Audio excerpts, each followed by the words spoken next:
मैत्रिणींनो, आज तुम्हाला खूप सुंदर असे मी चिरोटे दाखवणार आहे। त्यासाठी मी काय केलेले आहे, 2 कप मैदा घेतलेला आहे, 4 टेबलस्पून बारीक रवा घेतलेला आहे आणि अगदी 1 पिंच मीठ घेतलेलं आहे। आणि त्यासाठी आपण काय करणार आता ह्याच्यामध्ये हे पहा, मी कडकडीत तुपाचं मोहन केलेलं आहे, ते मोहन आपण ह्याच्यामध्ये टाकणार आहोत। 1 टेबलस्पून घेतलेला आहे। तुम्ही मेजरमेंट बरोबर घ्या, इतकं सुंदर होतं की बस रे बस। हे पहा, आपण एकसारखं कालून घेऊया। हे पहा, छान मिक्स झालेलं आहे। आता ह्याच्यामध्ये काय करणार आहोत आपण, हे पीठ दुधात मळायचं आहे। तर मी पाऊण कप बरोबर दूध घेतलेलं आहे। पहा, आपण थोडं थोडं टाकून अगदी पोळीचं पीठ करतो तसं आपल्याला पीठ मळायचं आहे।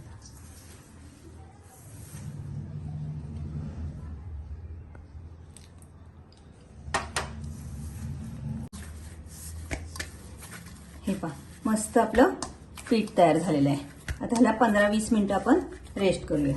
मी काढून ठेवते आणि त्याच्यावरती आपण एक छानसं कपडं टाकूया। हे पहा, मी कपड्याने थोडंसं झाकून ठेवणार आहे। तोपर्यंत काय करायचं आहे, आपल्याला मध्ये लावायला साठा करायचा आहे। तर मी त्यासाठी 3 टेबलस्पून पातळ तूप घेतलेलं आहे आणि 3 टेबलस्पूनच कॉर्नफ्लॉवर घेतलेला आहे। पहा,